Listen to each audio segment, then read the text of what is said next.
Well, welcome to another informational session here at the Rutland Library. We have some people here who can maybe help answer some questions that I hope you have brought with you. Becky Tuttle, Treasurer Collector, Gary Kelleher, Acting Town, or soon to be leaving Town Administrator.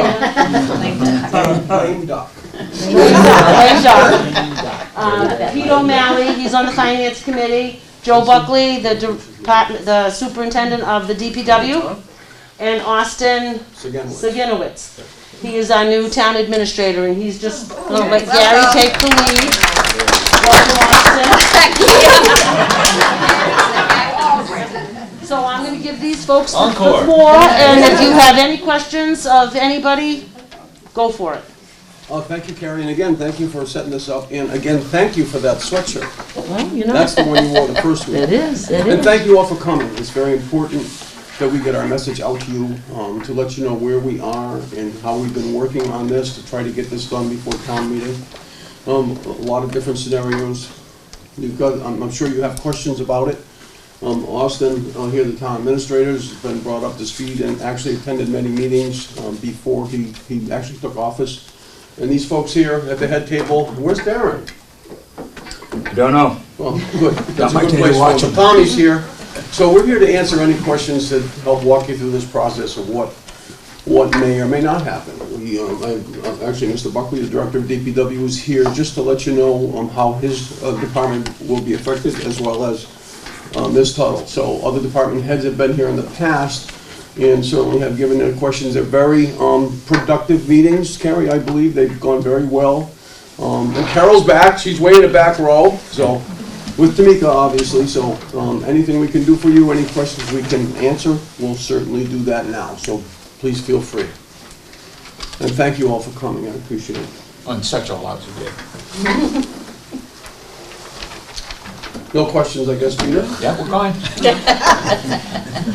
So I guess, so you know, obviously what we need, okay, go ahead. I do have a question. I live in the 55 and older, and so we don't get a break on taxes. It's the tax. Well, you're not older than 55. Oh, I'm not. Of course you're not. Yeah, of course I'm not. Many years older. But anyway, I'm just wondering, why isn't there, in some towns, that there is a structure for a lower tax rate for 55 and older? I'm just wondering why Rutland doesn't have it. The way I understand it, I might be wrong too, because Rebecca will have those answers for you, is we have to follow CMR, and we can't have different tax rates for different groups of people, if you will, so.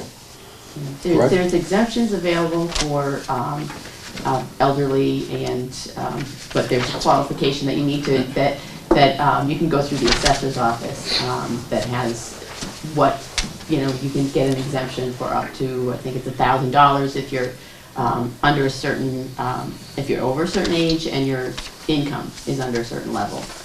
But Mass General Law dictates like the taxes are spread evenly based upon the assessed value of your home. And that's all over Massachusetts? Yeah. Okay. So to, I'm sorry, Peter. No, just to be clear, two requirements. One, you have to apply for it, any of those abatements or adjustments. And two, there are qualifications. As Becky said, income limits would apply. But you won't know whether or not you meet unless you do apply. So what I was going to say and explain, as I have done at the other sessions, is we feel that the town of Rutland needs a 2.5 override. And to try to explain that a little bit, because years past, I was here actually quite a few years ago as well, when all this always seemed to happen, and we'd always be in dire straits, and it would be a budget crisis. But for one reason or another, Rutland was always able to pull a rabbit out of their hat, always. And this year, we just don't see it happening. My big concern is, and I'm certainly not here to tell you have to vote for 2.5. That's your decision, not ours. You decide that at the polls. If that weren't to pass, we'd lose a lot of services in town, which we don't want to do. So we've already had cutbacks 3 or 4 years ago. We've always had reductions. The only way to have a different budget besides the 2.5 would be the use of stabilization, which takes a 2/3 majority vote at town meeting. And there's some issues with that, and I understand it.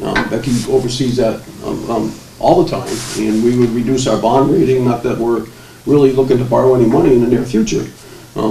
But the big concern is if, in my opinion, the 2.5 didn't pass this year, you ain't seen nothing yet, because next year would be so much worse.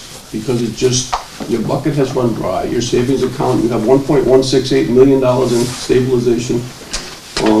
My first recommendation was to take about 400 or so out of that for this, but that still requires a 2/3 majority's vote. And I guess it was joint decision made by committees, not to use stabilization or free cash, because we have to use that for a snow and ice deficit, that being free cash. And we have to reserve for FY '25, $150,000 out of free cash, so we just don't have the funds. So it's here we are. We've been working on this for quite a few months together to try to come to some resolve. And the only way to put us back is what we call the needs-based budget, which puts everybody back to where they were, and there will be no elimination of positions. We have full staff, we can get the job done, so.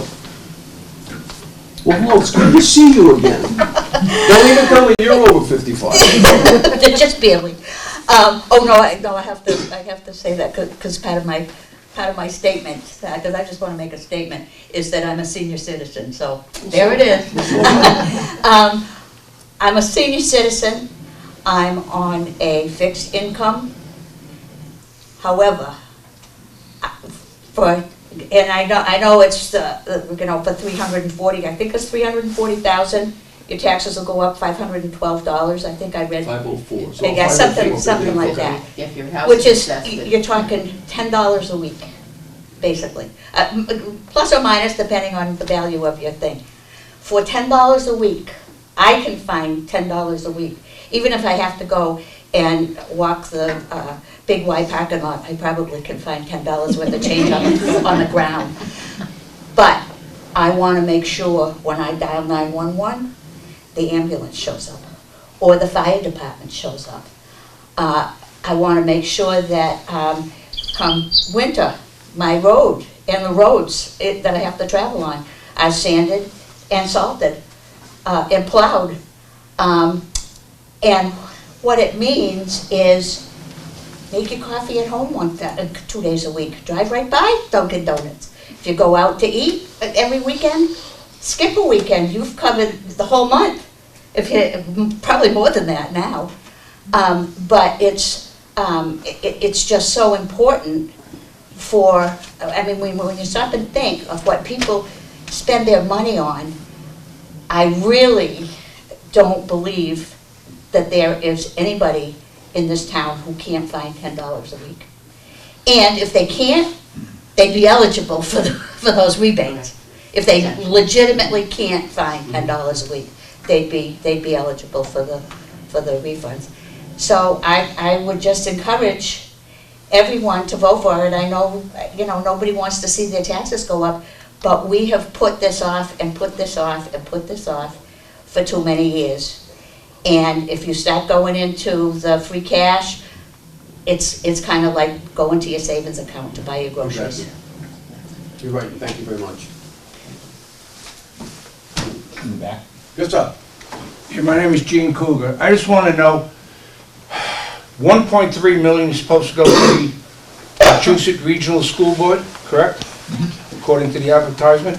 So I read an article in the Landmark, and I understand the school board hasn't done an audit for 22, or they haven't filed their papers as of March of 23. So I'm not as smart as you people, but I can't see giving money to a school board when we don't know how the school board has spent that money in the past. To me, it's a definition of insanity. So if they do their job, and if they do need the money, then I have all good conscience, I could see giving them that money. But if they're not providing any information, then don't come to me playing the fiddle, hearts and flowers. I need money for 78 kids. So I don't know if you could force them to get that money or that budget to you so you know where it's going. Because to me, it's like putting good money after bad. And I spoke to Chief Buckley a long time ago, and I sent you a letter, I never heard back. I want to know if Rutland was joining or suing Worcester for the overcharge in wastewater. I found out from sources that we were being overcharged 25 to 27% in our wastewater. It's been going on for years. Holden won their lawsuit, took them 9 years, they got $14.8 million. We haven't done anything. I think we're entitled to a rebate, and if we did get a rebate and went after it, we wouldn't be coming to the people with our hats in our hands trying to get this extra money. Of course, we would have had it. So I sent you the letter, you never got back to me. I sent you a phone call. I asked you to get back to me, you never got back to me. So I don't know if you don't know the answer or if you're out the door already. But do you have any input? Thank you, and I'm not out the door yet, but I will be shortly. And 1 foot Mr. now. Buckley and I have worked actually back and forth, actually more him than anybody, with the city of Worcester and with Holden regarding that lawsuit. So, Joe, I'm sure you can address that better than I can. So we know with it, and that's an enterprise fund, so it's really nothing to do with the tax basis. So you know, it's an enterprise fund. So what he's trying to imply is, under Massachusetts law, the enterprise, your water and sewer bills pays for the water and sewer service. It has nothing to do with this tax conversation. So they're separate and distinct. So when So Holden got $14.8 million, and they're doing what with it? they can't use it to balance the tax levy budget. All the services that are being lost are tax levy. They can use it to buy new sewer trucks, they can use it to put new sewer pipe in the ground, they can use it to fund their sewer utility Which in would cause perpetuity, taxes to but go they down? can't use it for taxes. They can't use it for tax-funded operations. Well, you can't give the residents a break. I got $14.8 million, so instead of you paying $200 every quarter, now you're only paying $130. Everybody's getting a break. Of course, it's already Agreed, funded. but that's set, but just so we're clear, the budget conversation's separate from that. Now, I can speak to School board. the lawsuit, Mr. Coker, absolutely. And believe it or not, it's actually not done. The jury did find in favor of Holden. They did find in favor of the 14 million that you mentioned. The judge also stated that the agreement, or the intermunicipal agreement between the Department of Conservation and Recreation, the town of Holden, and the city of Worcester has expired. But that same Superior Court judge in Massachusetts has failed to produce the final decision in writing it. So that piece isn't done. Now, what I can tell you is, when Holden went to sue DCR and the city of Worcester, they came to Rutland, and the folks in Rutland said no. They didn't want to pay for the attorney, and they didn't want to be part of the suit. Now, the 27% that you asked about, when we raised sewer rates probably 3 or 4 years ago, we borrowed some money to do some work on the sewer system. And in that, we also did some flow monitoring, and we found that the meter at the town line was overreading. It was overreading by 27%. You are correct. We met with the MW, it took us a year to get a meeting with the Massachusetts Water Resources Authority. Those are the folks who maintain that meter. Our state legislatures were there, our state legislative representatives, Senator Goby and Ann Ferguson were there. We did get roughly 200,000 of the 250,000 of overcharges over the last year and a half back. The state legislature gave us that money back. But we can't go back and sue them, but we can only go back a year or so. What I can tell you is what the town has decided to do to date. We hired an attorney, or we got a water and sewer specialist from the city's attorney, which is KP Law, Boston. They have one specific person who does mostly water and sewer stuff. We brought them on board. We're paying for them using sewer money, not any of this tax money. And we met with them, and what we decided to do was pay, I should back up a little, I'm sorry. The whole crux behind the suit, or the whole basis of the suit that Holden had against Worcester and DCR is the charge they pay to move wastewater from the Holden-Worcester line to the Upper Blackstone where it's treated. Worcester charges Holden a premium to do that. That was the whole basis behind the suit. We also pay, except we pay to go from Rutland through Holden to Worcester and then up to the Upper Blackstone, so we have a little bit longer run, but we pay roughly the same rate per gallon. What we decided to do after we met with the attorney was come up with what we felt was a fair number to pay to send that water through Worcester, and we sent the check to DCR and Worcester like we're supposed to. They have yet to cash it. What our attorney has advised us to do is to continue to pay what we believe is a fair number and wait for the DCR and the Attorney General's office to come back after the town. It'll save us some legal costs. In the interim, we haven't lowered rates to reflect that yet because we simply don't know what the Attorney General or DCR is going to do. We anticipate they're going to throw us into court probably in 2 years. I hope I answered your question. Yeah. But it still doesn't reflect a tax decrease. It won't affect your taxes. And what about the secondary water supply? So we don't have to go through a drought like we went through last summer. I've advised the board, it hasn't moved yet. We have to develop a secondary water source. Yeah, more and more people move in, more and more services have to be provided, and you're using the same water supply. Right. But, again, I've advised the board, it just hasn't moved yet. And that's not a fault of the board. We've actually had one firm, actually had CMRPC already come in and did a presentation about the second water source. And also RCAP have met with us and talked to us about helping us go through the steps of finding a second water source. And money to pay for that part of it, or whatever expenses are incurred, have been approved by the Board of Selectmen and come out of what they call the ARPA funds. So that doesn't come out of a tax base either. So we have the money in place. We've already met with one firm. We're meeting with another to find that second water source. And we've been working on that since when I was back in the DPW for 10, 15 years now. And what about the, But before I forget to mention, all of the limitations on when we let people water their lawns or how they use water and all the drought-related restrictions, those come from the state. Massachusetts DEP, or Department of Environmental Protection, requires us to do that. So believe it or not, the biggest fight isn't with anybody at DPW or the fact that we don't have a second source. We need to fight the state. how much did they increase that allocation a year? They don't. So you allow more and more people to move into the town and use up the same limited water supply, and you get yourself into a hole. It does. To me, it's maddening.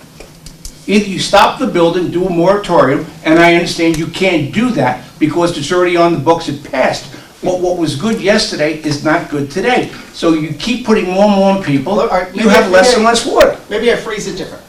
Even if we didn't have any drought at all, okay, and it rained once a week, those restrictions that the state issues would be there regardless. They're very strict about that. Massachusetts Water Well, you Management would have Act, been into stage 3 like you were last year, no outside watering, no handheld devices, no sprinkler system, but irrigation if you systems. look closely enough at it, it comes from the Commonwealth of Massachusetts. It's the Like they state. said, they don't increase our allocation and you allow more and more people, so every year you're just going to keep repeating the same scenario. But you missed what I just said was, even if it rained once a week, every week, all summer long, all those restrictions would still be here. The state's very strict about that. You wouldn't be in a stage 3 if it rained every once a week. But I would still have to limit how often people could use sprinklers. 5 to 9 was fine. 5 to 9, 1 day a week, according to what the state released most recently for Rutland. And it has nothing to do with how many people are built here. Was that based on last year's scenario? No. Or that's going forward? That's now, going once a week? forward. Oh, God. So your state representatives are probably people that would be able to best listen to that concern. And they, Carrie, aren't their office hours here? for the school? I haven't been, no one has reached out to me for office hours, but I believe there are office hours at the community center. Okay. I think, I'm not sure what day, and Nancy's not here, so she can't speak to that, but I believe it's one day, I don't know if it's every other week or if it's once a month, but I feel like it's a Wednesday, but I'm not exactly All sure. we need is one day. I mean, he's got a Right. really appropriate question. But I can find out, and I'll get your name and phone number, and I will have someone call you, okay? Okay. They'll listen. Don't know what they'll be able to do, but they'll listen. And what about the school budget, 1.3? Let me just address that. School budget this year, a significant increase, and it's due to some problems that occurred in the past, and they're just bringing it forward.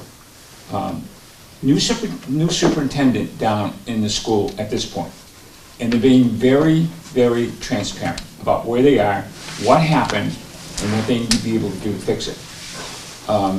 This is somewhat of a catch-up, but it does not bring them to where they really feel that they need to be. And you're right, they haven't filed the papers for the audit. They are identifying it as the prior administration's lack of due diligence, and they're working on trying to get it up to a specific state, to a finalized state. But there's still a lot of things that they are intending to be able to do. Now, the question is whether or not the things that they're intending to do are things that everybody wants them to do. There was a conversation, again, part of this, the superintendent being really open and honest about things. We talked about the 5 different towns, and the question that we had for him was, if there's 5 towns, what kind of efficiencies do you have that allow the schools that are in each town, not the high school, but the school in each town, to be able to create the most efficient way of doing business? Are there things that can be shared? And apparently there's it's being addressed, but it hasn't been finalized as to what they want to be able to do, how to do that. It is something they're going to be looking at, trying to go forward. So the initial phase here is to ask for the money. It's just like a needs budget. This is what they need. And as long as we can get, I mean, your point about insanity, why are you continuing to pay them? Well, if 4 of the 5 towns agree to pay, we pay. We don't like it, but we pay. And so we need to be able to get a sister town to be able to partner with us to say no.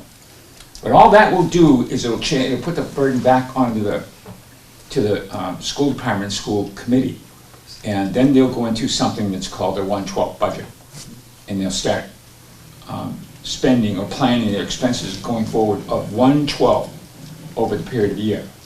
And Becky, if I'm misstating this, please. But that 1/12 says that whatever the number is, if it's $12 million, and I know it's not, it's $120 million, let's use that as a better number, it's $10 million a month is what it'd be. But you might have, in the first 3 months of the year, you may have $50 million, and you're not going to cover your expenses at $10 million a month. So there's the process of having that school committee vote on something. We had them into our finance committee meeting. It was an animated discussion, and we did get across that we need them to be a little bit more understanding, our committee, our portion of that committee, understanding what the problems are and the pressure that it puts on the town. Not this town, but all the towns. But they represent this town, and to bring that forward. And they're, according to what they had told us, they are very vocal in describing what the issues are with the town, and that you just can't continue to ask for increase after increase after increase and not expect it. Now, there's a couple of things that are impacting that. One is this increase in students. The increase in students doesn't cost any money. The money is there. It just means that we get an increase in our participation. Lucky us. And then there's the state mandate. What do they call that, Gary? Minimum local. Minimum local contribution. Thank you very much. It's a formula. It's a formula prepared by the state. We're getting back to state law, what goes on with that. And it's going to require the town, because of our increased socioeconomic position, like being able to pick up $10 in tax increase. Well, the state looks at that and says, well, this is a pretty good town, here in central Massachusetts. And with that, they have the formulas that apply where they think the money should go. And so that has increased. That was, of that total, half of it came from the state mandate of what we should, as a town, pay, local minimum. The other half became because of the increase in our percentage as a result of the increase in the population of the kids in the school. So, and then finally, and I don't know if that answers your question, I've been talking my head off here, and I'm not sure that I'm really addressing the answer. But the last thing that I would want to say is when we start talking about, as Gary indicated, going to stabilization or free cash, the process here is that you get money from the state, get money returned back to you from the state based upon the amount that you collected and turned into them. That becomes your income. And then you have your expenses that will go along with what you need to be able to run the town. And if you use money that is not reoccurring, like stabilization, then what you do is you create a structural deficit going into the next year, which means that you take $500,000 out of the stabilization and use it to pay a bill today. Where are you going to get the $500,000 when that same bill comes due next year? Now you're in the hole. And that's the problem. We've seen that. We've seen it before. We sat out at the Glenwood School and sat up on a hill, and everybody was talking about where we were with the one-time spending, etc. So it's an issue that we need to be able to be aware of. I will just comment on the school budget. On the town's website, we do have their presentation to the towns for their budget for this year. There is a detailed budget that shows what they're spending their money on, and their whole presentation is up on the town website under the financial tax information section. Under the town news area, you can look at detailed listing of their budget, which they have actually in previous years haven't given us that much Right. detail. So we are working with them and this budget, the override budget, does support their budget fully. All right.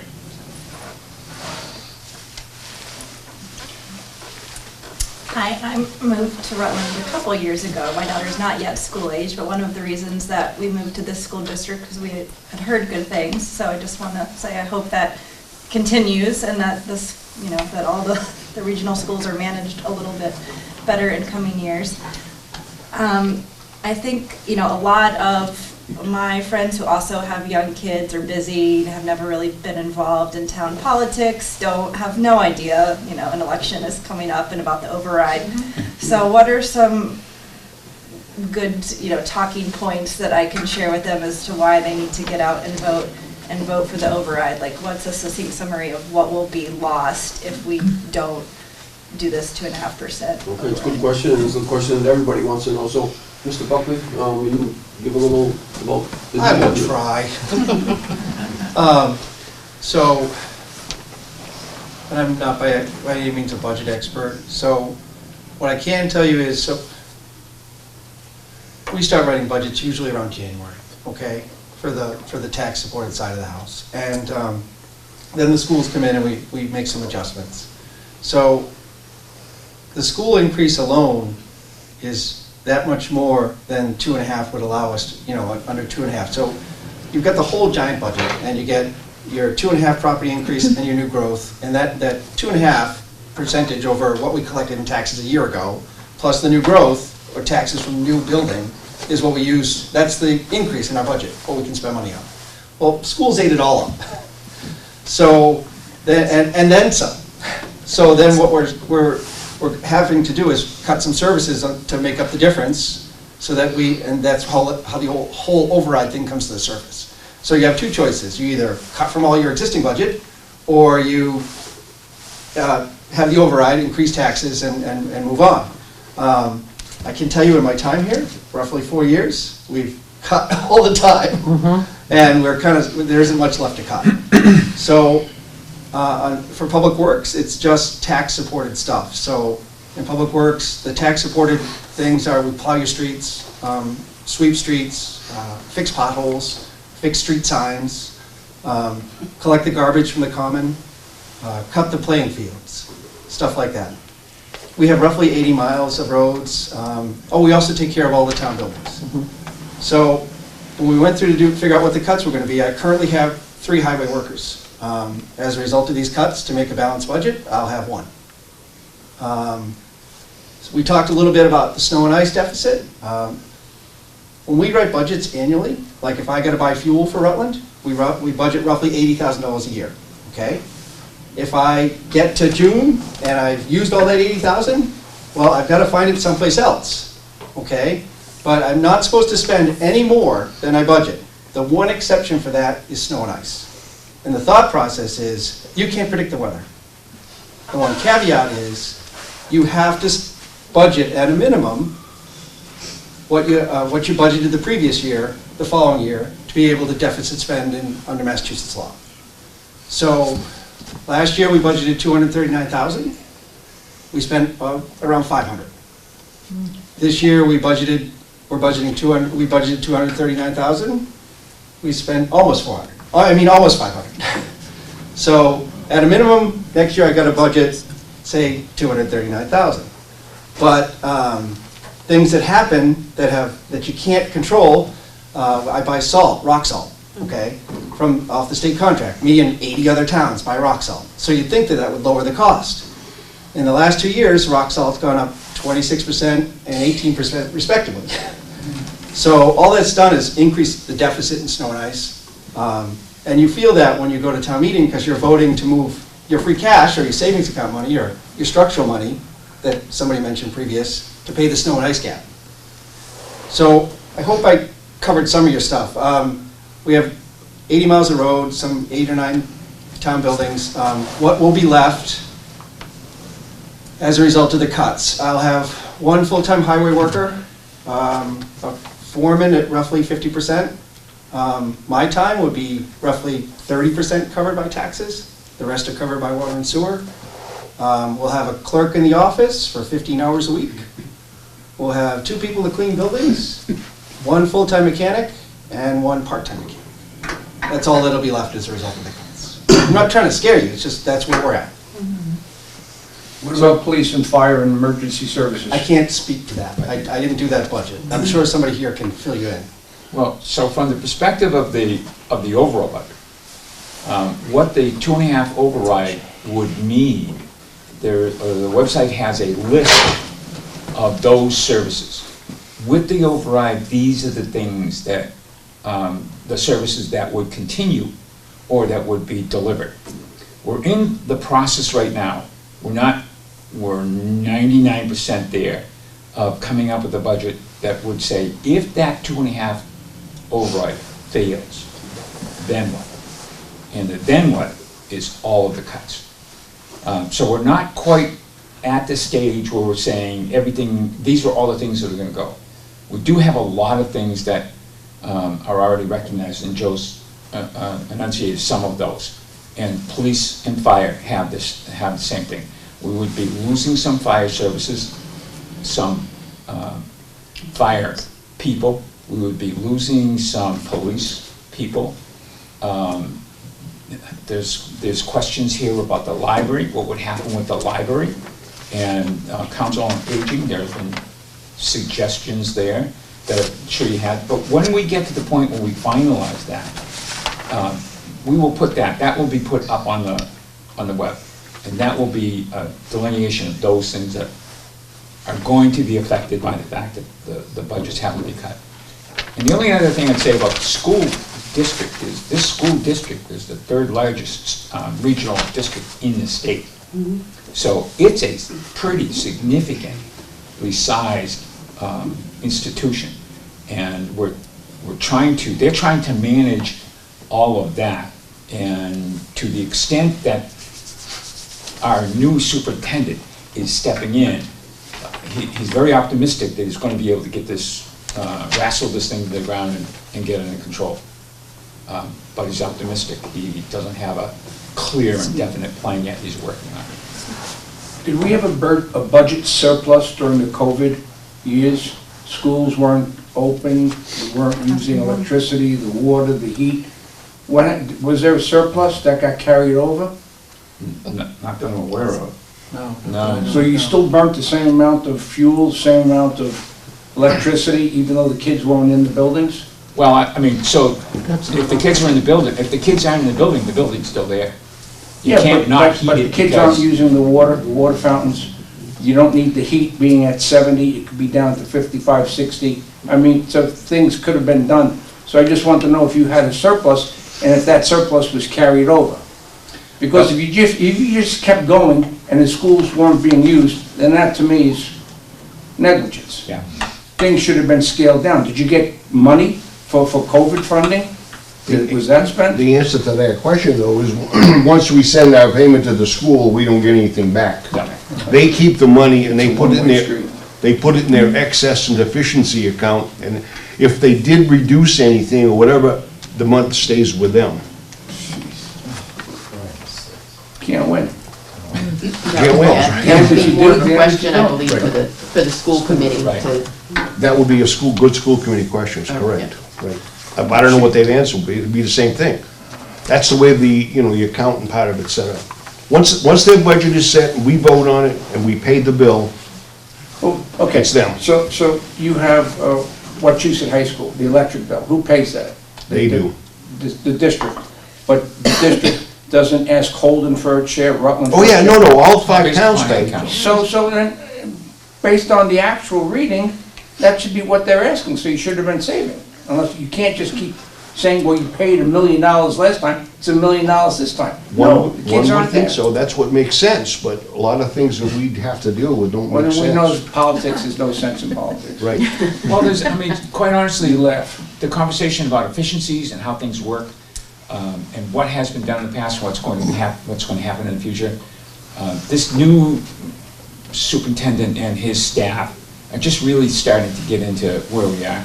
It's a valid question. It's something that we need to start pushing on and making sure that they recognize those efficiencies and, not give us back something that they don't use or don't ask for as much. Yeah, but then they do it for. I mean, the answer to that question would be, if there is a surplus, then they wouldn't ask for more. They shouldn't ask for more the following year. And that then becomes the conversation. That's why I believe in zero-based budgeting. For every single penny you spend, I want it itemized. Just because you got $1 million from me last year, doesn't mean you're getting $1.2 million from me this year. I want to see how you spent that first $1 million. And I don't want to see 200,000 go to last month, just so you could say I spent the $1 million. A man after my own heart. Zero-based budgeting, I like that. I think I just want to make the point that if their free cash is called excess and deficiency. When they close out their budget, they will, and I think in last year, they took their $850,000 of their excess and deficiency and put it towards reducing the budget. So savings like that will go back against our budget. This year, we're in another little different situation because they haven't closed out their FY22, so they don't have excess and deficiency numbers yet. We're hopeful that the last time we spoke to them, they were hopeful that they were gonna have that number by the end of April, which we're at right now. So we're hopeful that possibly some of those funds will come back, but we touched base with them, I think, a couple weeks ago or a week and a half ago, just to see where they were. And they're still working on that, and hopefully some of that I will don't know come why they back. drag their feet. It's inflationary times. People are all feeling it, going to the grocery store, young Exactly. kids. Yeah. And then they still talk. After all is said and done, more is said than done.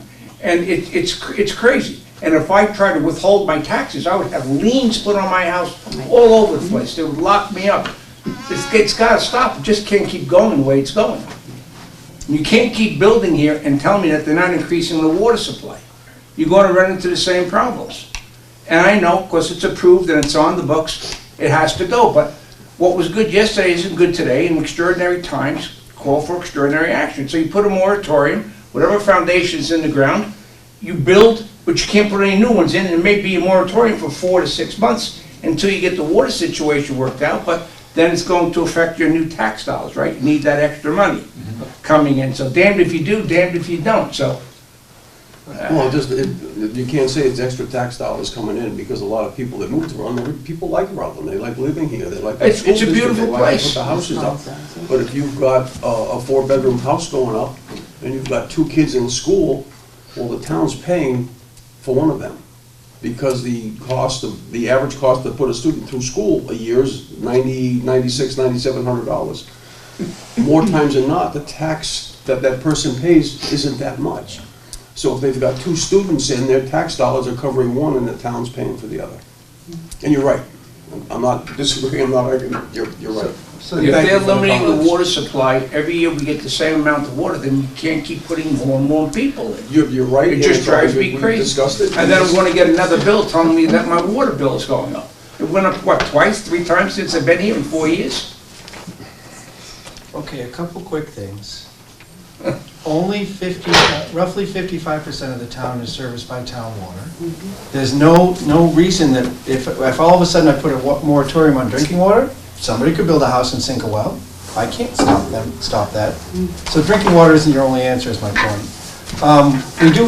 We do have some backup capacity in our reservoir, but if we were to decide to, say, tie into Holden as an emergency backup to get more water, if I start that project today, might be ready a year from now.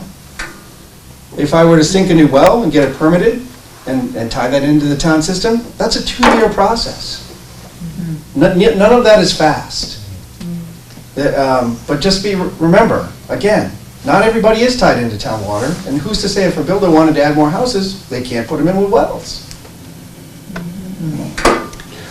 Put a septic system in too, get off the sewage system. And back to the increase in the water rate, sorry, Tom. That's okay, no, go ahead. We brought in a couple experts and had somebody go through all of our water and sewer rate practices and how we charge people and how we bill people. One of the recommendations in that report, and I can get you a copy if you'd like, raise your rates every single year to avoid massive increases in the future. Things that drive our water rate right now, for the most part, increased labor costs due to union contracts, electricity, fuel, all the same stuff that increases your day-to-day stuff. It's pretty basic. One thing I wanted to say about water, I agree, Joe, and I have this question and argument, or whatever you want to call it, a lot of times. The state regulates how much we can take out of our reservoir. Our reservoir, that's always been the Rutland Reservoir, used to supply Rutland and most of Holden. There's plenty of capacity there, but the state won't let us take it.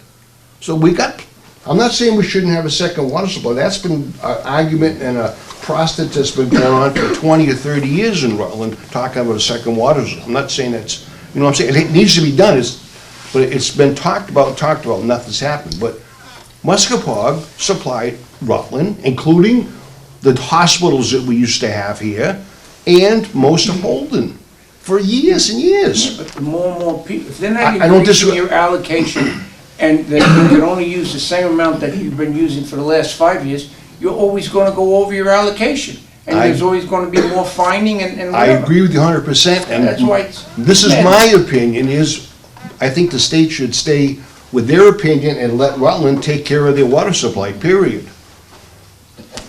And we could draw the water we wanted to draw. There you go. Simple, isn't it? It's common sense, but that's what we said earlier, that common sense doesn't always fit in. When it gets back to the school budget, With the- I was watching the meeting of the selectmen, and one of the selectmen mentioned that he thought that the senior citizens were gonna be the hardest sell for this 2.5 override.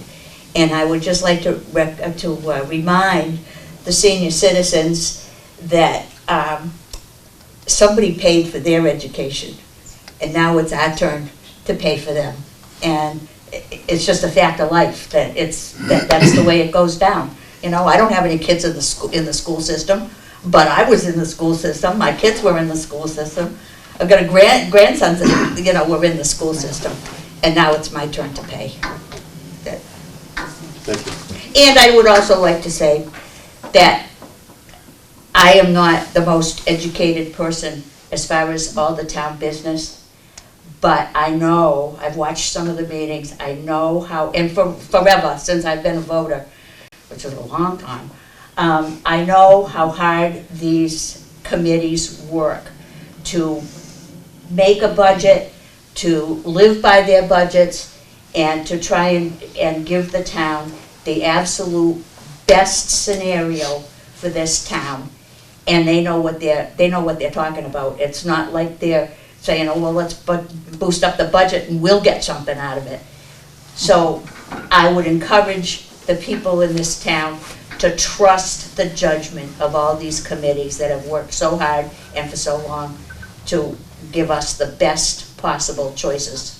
Thank you very much. That's it. Thank you. So, I mean, that's an interesting comment, and I appreciate that.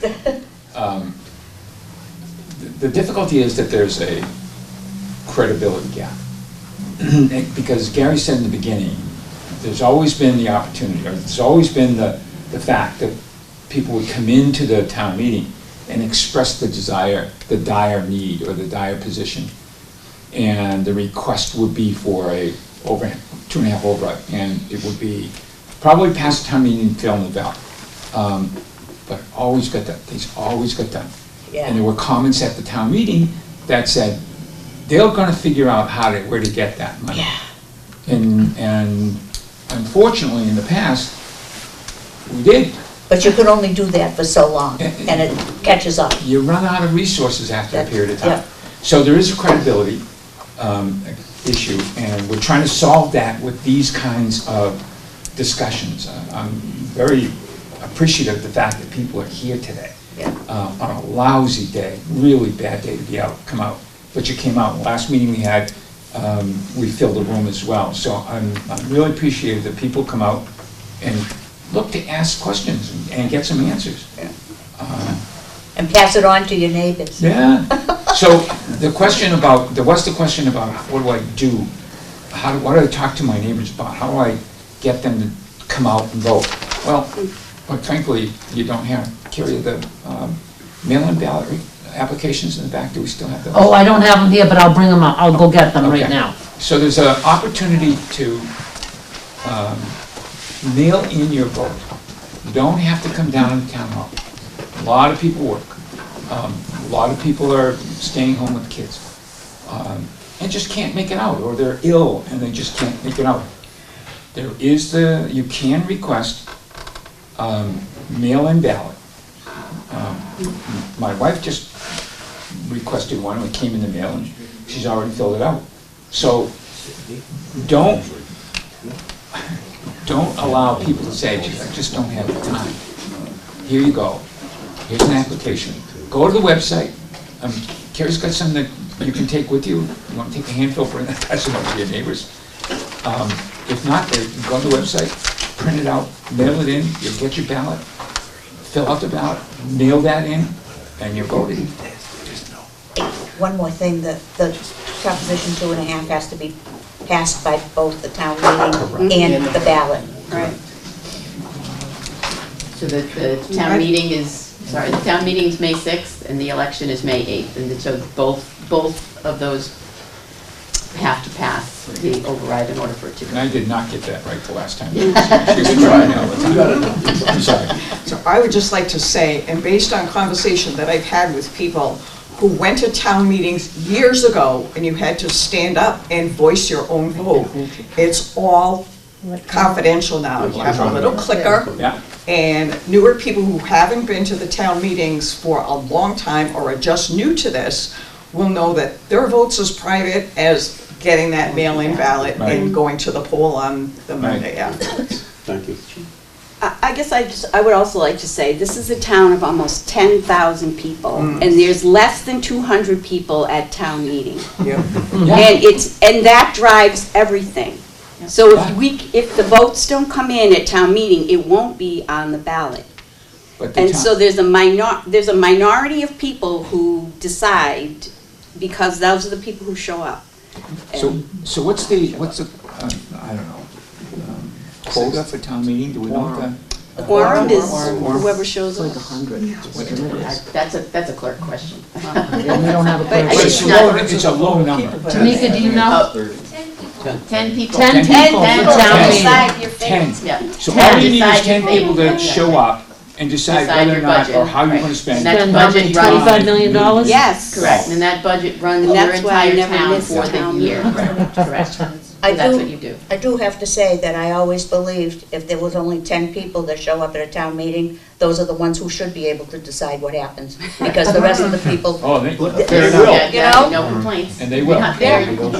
I'm sorry. Don't- I do don't also say. think there's a lot of people in our town who are not used to town government the way this is. They come in from larger cities. I'm Ruth Rivesi, I'm one of the trustees of the library, and we've talked for the last year, after last year's town meeting, about how do we provide information to people about, as a citizen of this town, what's your role? How do you educate yourself? How do you make your voice heard?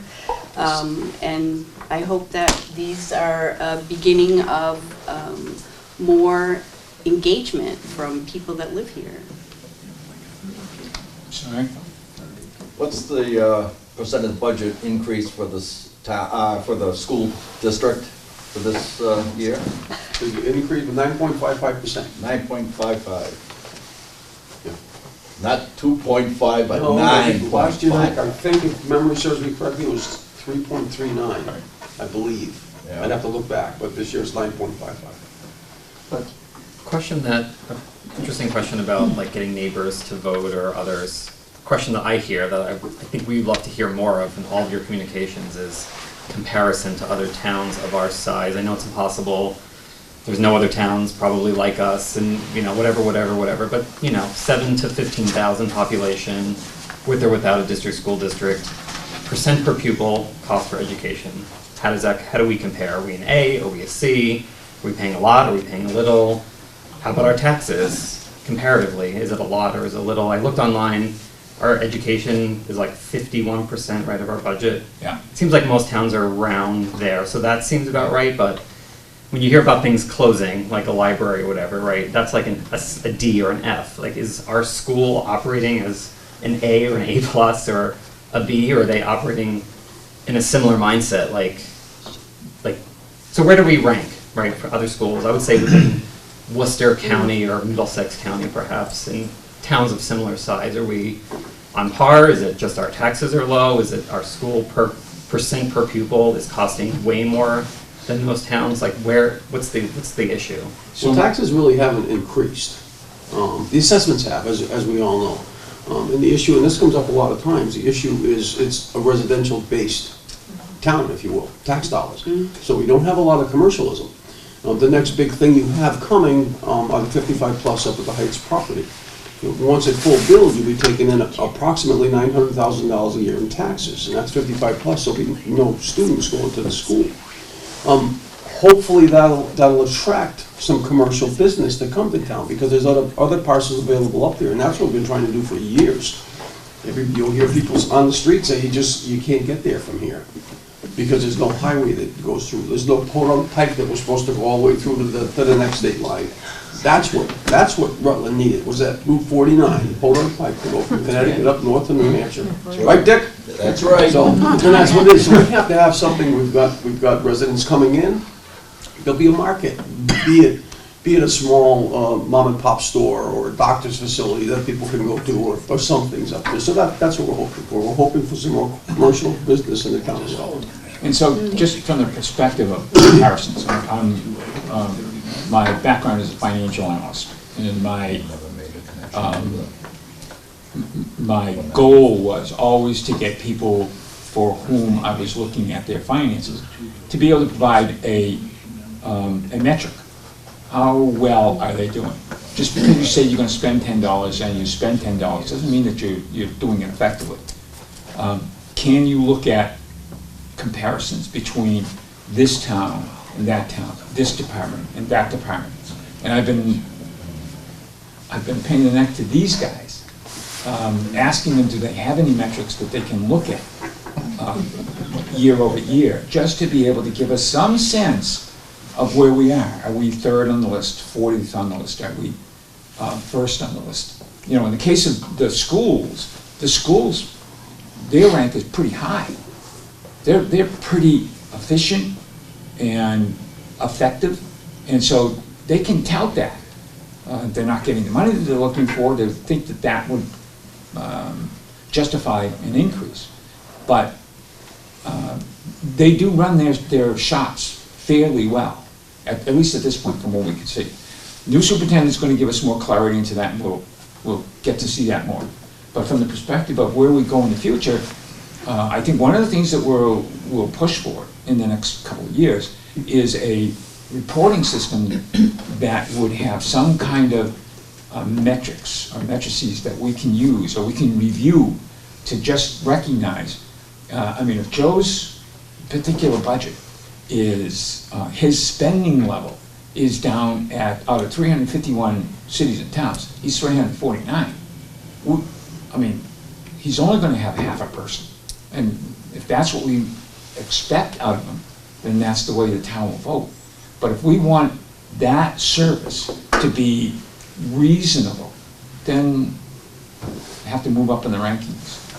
Can I just speak to one thing before you go on? Sure. Mr. Williams, you made a good point about the not, what was the percentage on the school increase? 9 something. 9.55. 5.5, yeah. I don't pretend to be an expert, but what I do understand from the budgeting process, the state requirement or state minimum that cities and towns are expected to spend on education for kids can force you, that's separate and distinct from 2.5. And there's no way around that. So if the state numbers come in and say, yep, you have to increase by 9%, whether it forces your budget up past 2.5% or not, they don't care. Yeah. You have to comply with that. And that needs to be said, because as far as I think the state minimum pushed us past what 2.5 would be. Yeah. So we gotta find it someplace else, and that's where the cuts come in.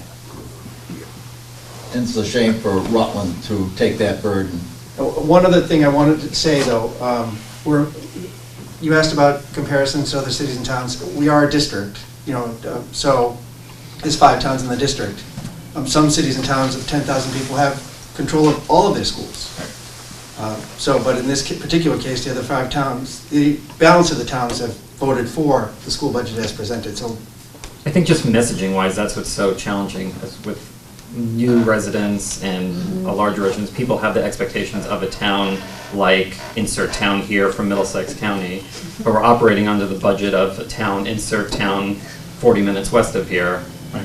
And like that messaging is lost. Like I never see that, I never hear about that, but people are wondering why there's that incompatibility of why are we talking about services that should be like this and the school is operating like that, and then the rest of the town is talking about closing departments. We would be one of only 351 towns that wouldn't have a library. Like that's, so like why are we last on that list of talking about like what went wrong? Like how is that? in my how short is that time a here, problem? we've been playing this game for a long time. That when I look at the numbers, but DPW, the tax-supported side of DPW has been cut every year. In my time here, there were 22 was real bad, and it looked, from what I could glean, it's been cut every year for the last 10. So I think what's happened is to get by, to keep that school right where it needs to be, we're picking at the other stuff for so long. Time's caught up with us. So 2.5's not enough. And then like how do we just get on the right track so that we're at the right tax level, which is going to be very unpopular for everybody here. But like you look at other towns, the similar budgets, we probably, $6,000 tax bill should be 8,000 or 9,000, right? Based on where we want to all say we want to be as a town. Right. But we can't keep doing this every, was it 5 years ago? 6 years ago, and we talked about there was going to be advocacy about the state funding for the school budget. I haven't heard anything about that, like what we're doing to advocate for the formula change. So is this just going to keep happening again, or are we actually going to right-size our? Okay, so that's a great question. This is it's exhausting for people who don't know enough to keep hearing all these things, like things are closing and we're not plowing, oh, now we have a new budget with cuts and this is coming, this is next week. Because every time you turn around, they're like, could you find another $5? Yeah. I'm going, where? So there was, one of the members of the Finance Committee went ahead and did a projection, a forecast, based upon what we could glean from the perspective of revenues and what we would expect would be the requirement on expenses. And the 2.5 override this time will carry us somewhere between 3 and 5 years before we have to readdress this situation. Now, a caveat there. One is, what are the schools going to do? Anybody got a crystal ball here? What are the schools going to do? And then, what's inflation going to do? I mean, we all know that our electric bills went up $200-300, and I mean the schools did the same thing. The towns did the same thing. We did okay with electricity. Right, Fuel, we took a bath. I'm making your point. But the point is that unless you're able to say that it's going up 2%, and that's stable. That's where the forecast leads. If it goes up 6%, then you blow the forecast. So the idea here is the 2.5 will put us in a position to be able to carry this forward. And if no tsunamis of expenses come in, then we're going to be okay. But again, if we just look at that and say, okay, we're done for 5 years, let's not go back to it again. In 5 years, we'll be back at it again, just the way it is. I actually just want to say this is directed to the select board. I don't think the important question isn't what are we going to do in 3 to 5 years? The question is what are we going to do now to the 3 years? Yeah. How are we going to essentially right size our town? What are all the departments going to do? What's the select board going to do? What are we going to do with the state stuff from now to the first 3 years? Forget about, we can't just pass the override and sit around and be like, whatever, it's good for 3 to 5 years. It's no. We need to start working immediately on, we have a 3-year. July 1st. Yeah. Where are you going to have meetings like this talking about the Yeah. future of Rutland and our tax base? What's our 3-year plan? Yeah. So then when we have an override situation, again, in 3 to 5 years, we're ready for it. Or maybe we don't need one because we solved the problem. That's the goal. The goal isn't kick this can, to me, the goal isn't kick this can down the road. It's, we need to solve this problem and we have a 3-year window to do it. So. I gotta stand up. My dad was in the military. He always told me when you talk, you gotta stand up, especially when you're addressing a group. First of all, I wanted to thank everyone for coming. My name is Austin Saganos, and as mentioned, I'm the new town administrator. That's a great point that you mentioned about addressing some of these needs. First of all, I think when you're putting together a budget for a community, starting the budget early. I know they tried, I think we tried this year, but I think we have to start even earlier to have that transparent process with the community. So I'm hoping to, and you're right around July 1st, we'll have a new board. I'm hoping that we can put together a schedule that's transparent to the community to let you know exactly what we're doing to put this process together. So a lot of time that starts with department requests. What does this look like? Now, if the override passes, a lot of these requests will be fulfilled. This is this budget request for the override was identified by these departments to get them where they need to be. So we'll take a look at that and we'll present that to the community. We're starting early to look at revenues. Now, obviously, when you're putting together a revenue budget, you want to be conservative. You have to, and you hope for good news later. Good news on that right now, looks like the state budget is coming a little bit better than we were projecting, especially on the school side. So they did do a Student Opportunity Act, which is increasing a little bit of Chapter 70 aid. So we're hopefully going to see some good news on that. So, but I agree with you in terms of getting that budget process started early and then presenting a formal sort of initial recommended budget to the community. And then if we have some challenges, per se, at least we can address it early rather than 2 weeks before town meeting, right? Or a month before town meeting. But you talk about some of the efficiencies and ideas that we can sort of make innovations. That's something that I come from another community where we did a lot of that. We're looking at regionalization. We're looking at technology to make innovations and provide efficiencies. We're looking at the DPW director is recommending a stormwater utility. Now that's a great resource to be able to fund some of the mandates that we have in terms of our stormwater. And you can speak a little bit more detail to that. But we have requirements from the federal and state government for managing our stormwater infrastructure. So that's catch basin cleaning, monitoring, things like that. If we have another funding source to be able to take care of that, that frees up the folks in his department to be able to take care of the other needs that we have. And again, just partnering with communities. I'm all for regionalization. We already do a lot of it. We were actually one of the first in the state with our regional dispatch. I think there's other ways that we can look at sort of town services and how we can be a little bit more efficient there. But the point is, I think, starting this process early and having that transparent conversation with town staff and you as residents for your ideas. I know you have a lot of good ideas, and I look forward to working with you and hearing them.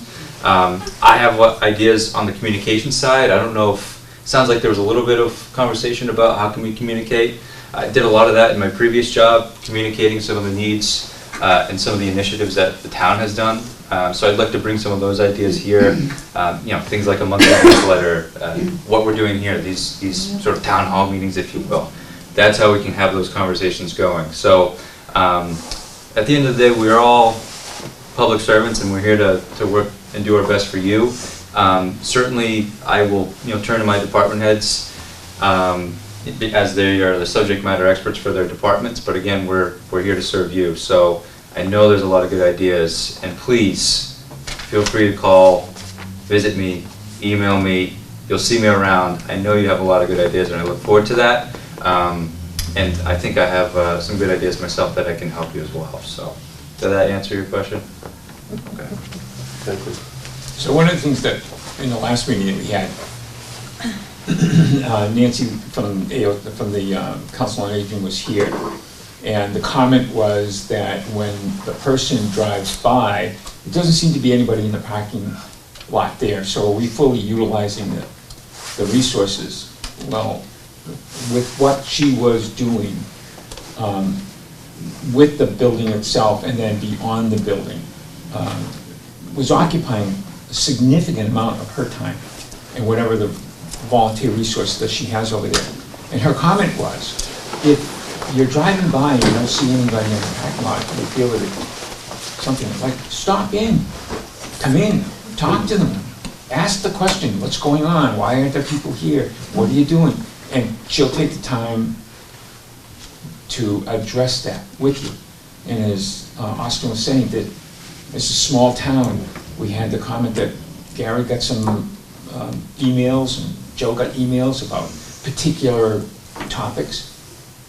Communicate. It's not a one-way street. It's not us or it's not them to you. It's dialogue, back and forth. Okay, I'm done.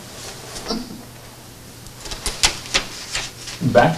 Yeah. Could anybody address the bus situation at the high school? Because I've gotten stuck and I'm watching 17 buses come down the hill with 4 or 5 students in them and a bus driver. You're paying that driver, you're paying for the use of that bus to drop off 5 kids? They can't consolidate those buses? Carol's got that I up. can respond to that. We talked about that at a previous Right, meeting. at the- You have to have a spot for every child, even if they're getting driven in a car or not. There needs to be a bus available for children at all times, for each pupil, right? And the reason for that is, But I mean, there's only 5 on the bus, I mean, you can't, so the kid gets home 15 minutes later, and the bus driver has to make an extra 2 stops, 3 stops. To me, you're looking to save money, right, to decrease the school budget and stuff, and then every kid needs a seat. but that's Massachusetts state law. There's nothing there's nothing you can do about that unless you go ahead and you talk to your representatives and make that change. Well, are you talking about a school seat or a seat on the bus? When you say you need a seat for every student? Right? It's a state mandated, unfunded. Mandated unfunded. There you go. That's correct. It's a state, exactly what you said, it's a state requirement that every student that goes to the schools must have a seat on the bus, whether they take it every day, no day, anything. So if you've got, it doesn't matter. Common sense doesn't make sense? Exactly. Thank you. I don't think More you'll find than anybody in the room that would disagree with you. But the second time, somebody was talking about Senator Goby's representative being at the Council on Aging. That would be, it's probably the second Wednesday of every month. Okay. But the next one is May 10, and the representative, and not Senator Goby, just so you're prepared. Her representative will be there on May 10th at 12. Question, are the vans cheaper than the buses? Oh, God, no, don't even get me going. Those little vans, 6 or 8 kids? No, and the other thing is that I know that Joe and I think Gary had conversations with the school and the buses, especially on Charnock-Hill, and they're killing our roads, and we even asked if they could get vans down there for the students instead of the buses. They would be easier on the roads, and that's not You know, possible. Blair's killing the roads on Charnock-Hill by developing those dump trucks down there, so. Absolutely. All the developers are going on. They just fixed it, 2 years ago, and it's all cracked up again? What? What? You looking at me? No, I didn't hear what you had said, I'm sorry. They said Charnock-Hill Road, they're killing the roads. And they said it's not just the buses, it's Blair with his building in Bryce Lemon Estates. He's putting the big dump trucks back on that road. And there are no shoulders, they're all cracked on the side. And the winter comes, the water gets in there, ice freezes, and you Your pothole budget just went up. I wish I had a pothole budget. Right here, I think they just did the road 2 years ago, maybe 3, and it's cracked up again. We didn't do the road on Charnock. The town didn't. I believe that was part of the agreement to build those houses in the first place, so the town didn't pay to pay them. So Blair did it? I believe so. Larry? Yes, he did. Blair did that. That was part of the deal, for that. We'll have to do it again. Hey, this is off topic. Does anybody know if there's a statute of limitations on a building permit? Because I live in Bryce Lemon Estates, and phase 1 and 2 are completed. Phase 3 and 4 was supposed to be completed so that the bridge could go over the wetlands and they can get rid of the detention pond and put a sidewalk in so the kids could walk down the street, or down the sidewalk instead of using the street. Now Blair abandoned that project for the winter months. He went into Brunel and Campbell, built 12 houses. He's in Holden on Union.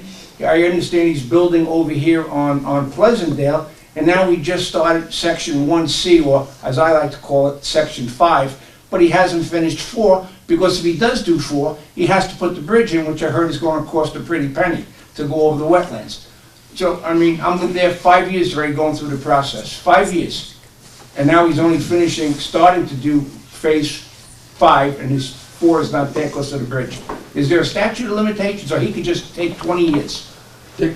Hopefully not. And there's a response issue too, because when you come from Rutland and you come down 122A, you have to pass by Woodside Avenue, go to Charnock Hill Road, come up Charnock, then go back to Woodside Avenue to go back down, when you could come right down 122A. I spoke to the planning board, and Norm and that whole crew, put them out to pasture. But Mr. Blair said that he will be starting on that this spring, and he better. I'm on the planning board, so he better. Unfortunately, to answer your initial question, I don't issue that permit. No one here is involved in issuing that building permit. I honestly can't speak to it. Nobody can give me an answer on that? No one here can, Can't no. wait and sit next to you. He's on the planning board. And he can, as long as he wants and keeps chugging, he can do it. He can. But he told us he was gonna start on 4. Well, he's starting on Lemon Circle 1C. He's got the trucks up there, he's got all the sewer guys up there, everything. And after that, he's coming over to 4. He hasn't done 4 yet. Back to the schools. I learned at a previous meeting that Devereaux sent at least some of their students to the public schools in the district. And I was always under the assumption that they were paid to house and educate the students that they had living there. I'm just wondering how big an impact that has on our school budget, that they're putting at least some of their clients into the Wachusett district schools. What I've heard firsthand, actually just recently, because my wife actually works for an academy in Worcester, which has several Rutland resident students there, and to put one student through that academy is $90,000, which comes out of the district's budget, which the town pays for. Rutland resident. But it's another head, I would think, in the count. Pardon? It's another head count. It's another... So 78 student increase.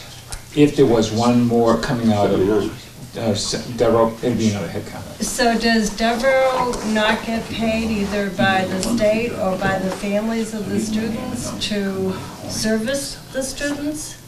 That I can't answer. It's a private school, so the parents pay, whether that's the parents themselves or their insurance policy or whatever they have, pay for that student. So by sending them to the district schools, are they not double dipping by getting money to service the children and then they're putting them into the school district? I hear the question, I just don't know the answer. So is the Devereaux school paying taxes? Real estate taxes? No. So They do the make answer a to that is donation. They make a probably donation no. to the payment in lieu of taxes. Does it cover what they Yeah. expend in education, police, EMS services? I can't answer that. It's that actually, your question is more for the school school district too, and it may be something that Austin could ask of Devereaux to see how that plays into the donation that they make, and how that plays into our assessment from Wachusett. Don't know the answer to that. Good point.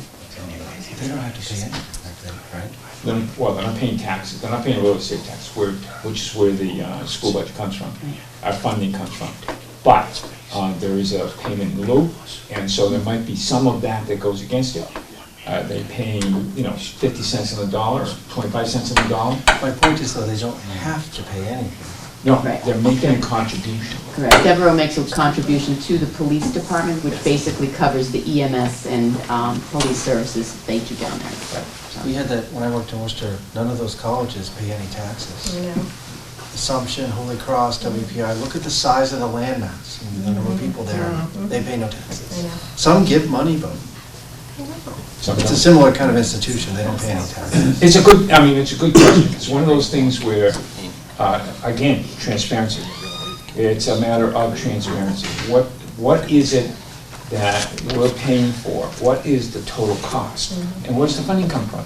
And if we find out, as I just did, that maybe we have a entity in town who's utilizing a resource for which they are not paying anything, it's maybe something My to adjust. taxes don't cover everything either. Yeah. Do we have any idea how much commercial zoning property is available? How much is available to build? Yeah. Oh, acre-wise? Oh, well, I know, outside of the heights, I think there's 60 acres left. 60 acres left, give or take, up in the heights itself. There is a pond there. Nobody's asking how much commercial land space is zoned commercially. It's all, I don't know, I have to, you would know that. Would have to come You mean The assessors. for utilization, or something that's already being utilized commercially? Something. Dick, you know the answer to that? About 78 acres, I believe, down on Route 68 is zone industrial. And also was where the cell tower is, just before the Holden line. There's a big piece down there. And who And owns? as far as business, I mean, right down Palmagussit Road, there's quite an area down there of almost 100 acres approximately. That's industrial, we're hoping to have an industrial park shortly. But there are areas around. That's all privately owned land? At the moment, that's private, and yeah. So, but except where the Rutland owns the one on 68 near the cell tower. line. Yeah. So it's nice to be able to have the zoning, and you're hoping that the private residents decide that they're going to do something with it and build these palatial areas that are going to create all kinds of taxes. But if they decide just to hold it for their estates, then it is what it is. Rutland Heights is the one place where we can go and promote.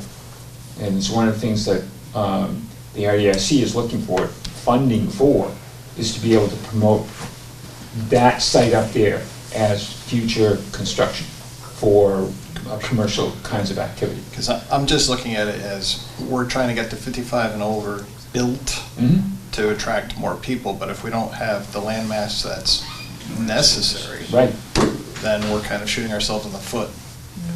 Well, only from the perspective that that's going to generate, $1 million worth of plus, worth of taxes on an annual basis. And future development, or they would get more. But again, we can't dictate to private residents what they should be doing with their property. Sir? Commercial taxes, aren't they the same as residential? I believe they're the same rate. Yeah, we do have the same, because there's not enough commercial base to have one tax rate for commercial and one tax rate for residential, so we have always had just one tax rate. Right, would that change if the town develops more commercial properties? If we had a significant increase, we could look at that to see whether that would be something that would, take some off of the residents and put it more on commercial. Right now, we're just trying to build the commercial base. I mean, I think This whole, I'm not sure if Holden, I mean, if you look at all the businesses in Holden, their industrial park and stuff, that type of stuff, I think they still have one tax rate. They don't split it. Well, a lot of towns in Mass do the Right. same thing. Right. One tax rate, same as residential, which is kind of foolish. you know. Well, yeah, but that's up to the Board of the Selectmen. They have a tax classification hearing every year to do that. Correct. Right? Correct. And it's up to what we tell them. I mean, we gotta Right. voice what we want. Yeah, but Tommy, doing that is not, it's gonna have an impact. It's gonna require more from the town administration to do the separate bills and send out. Right. Not that much, but what it does is it would put a higher income tax, or higher tax rate on commercial business and less on residential, which is what residents want. But it also, if we start, we're trying to build business Right. in town, so, you know, we're trying to get people to come in and do something. So at this point, I don't think doing a split is gonna be good, because it's gonna deter them. I can only imagine that we're gonna try and offer tax incentives to try and draw business in. Right. First and It should be, foremost, but correct. capping that at either a dollar value or a yearly value. That's where we would start. I mean, in Holden, they may have one tax rate, but all those businesses or commercials are valued higher. And so there's higher taxes coming in from those commercial properties versus residential, so it balances it out. So just a sense from the room, we've been here an hour and a half. You okay to stay? Take a break. Take a break? Any other questions? Yeah, any more questions? If you don't have any questions, I'll entertain a motion to adjourn. For the record, the town meeting is on Saturday, May 6th. May 6th. And I the got it. election is May 8th. I gotta write that Polls down. are open from 7 to 8. And also, Thank for the you. record, from Becky, thank you. Thank you for coming, because it's very, very important. We've had 5, where's Carrie? 4 meetings so far, 3? I think 3. We've had a couple We had down at the 3 so community far. center. We're doing the best we can to get the word out, posting what we can to get the word out.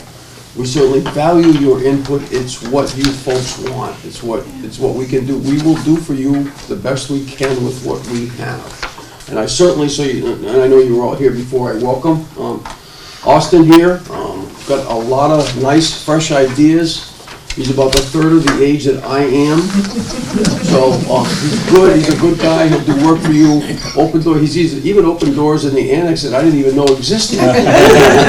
So it'll be good. And Austin, again, if you want any closing comments, and I know you told these folks where you're going and where you want to go, and I appreciate you being here and putting me out to pasture. Like Tamika wants to get rid of me and put me out to pasture. But thank you all for being here.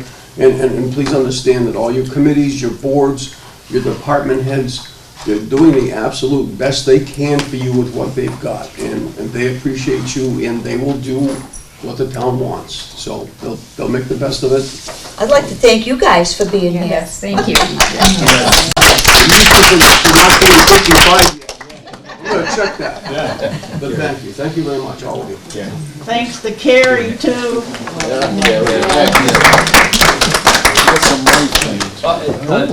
Thanks very much, We had Gary, some- and thank you all for showing up. I do believe our public safety department heads will be here next week, so police, fire, and maybe dispatch, I'm not sure, but the 2 chiefs will be here to speak to the impact on their operations. And then on just the overall town side, I'm working on a presentation and a communication strategy to put out sort of in this last week and a half, or how close are we now? For just the overall significance of the override and the impact on overall town operations. So if you are on social media or any other venue and you see those, please feel free to share those resources to your neighbors. And if you have any questions, Gary mentioned I'm in the annex, and I think you know how to get in touch with Town Hall, so please reach out.